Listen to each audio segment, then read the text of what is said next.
Hello, Quincy. Mayor Tom Koch here.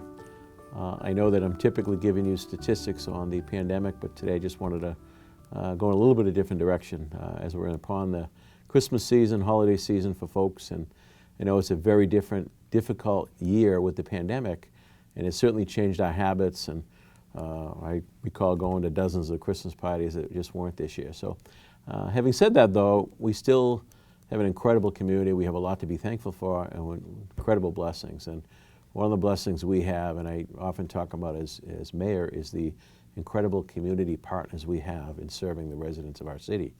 That, you know, government can't do it all, and we have some incredible partners that help people get through difficult times. We've had a lot of challenges this year, obviously, with people out of work. So the food pantry has been busy, people needing other help, and certainly to help kids and families provide for a meaningful Christmas.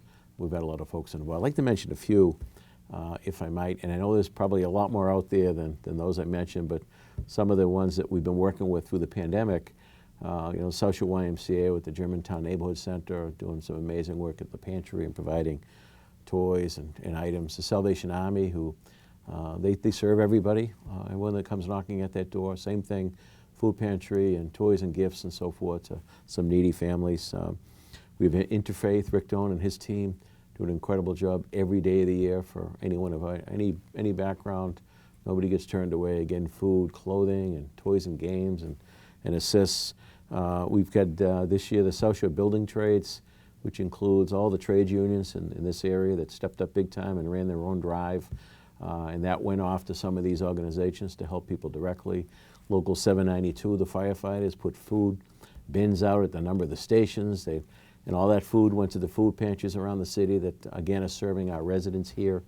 Just incredible stuff. You know, a few years ago I spoke about human capital, because we're often talking about capital assets, but the human capital is just incredible. We're all part of that same human family, and to see people respond as they have, just really at this time of year, which has been challenging this year, gives me great hope, gives me faith about the future, because we do see in one another those that are caring for one another, regardless of faith, background, race, whatever it may be. We're all in it together. And so I just want to say a big thank you to a number of folks that I've mentioned. St. John's, the food pantry there. Quincy Community Action, another one that does it year-round. So many folks have just stepped up. I could go on and on. The other thing I did want to mention, Christine Cugini, who works at our Veteran Services, came with us a few years ago with the idea of Wreaths Across America. And though we had the snowstorm, we had a number of volunteers that got the race out to our veterans' grave, thousands of them across the city, Mount Wollaston, Pine Hill, the Hancock Cemetery. You know, again, remembering our loved ones that served this nation, that actually helped to protect this nation and save the world in many ways. So thanks, Christine and the Veteran Services team and the volunteers for that. Christmas wreath is a very visible signal of the Christmas season. So I guess from my viewpoint, I want to say thank you, Quincy. Thanks for all you do for your neighbor, for your fellow man. On behalf of my family, Christine, and my kids, and thank God we're healthy and have been blessed. I want to extend to you and yours a blessed and happy Christmas, a wonderful holiday season, whatever your faith background is. Enjoy your family, and again, try to follow those rules that have been put out there by the governor recently, so we can get through this together. So with that, thanks so much. God bless, and stay healthy.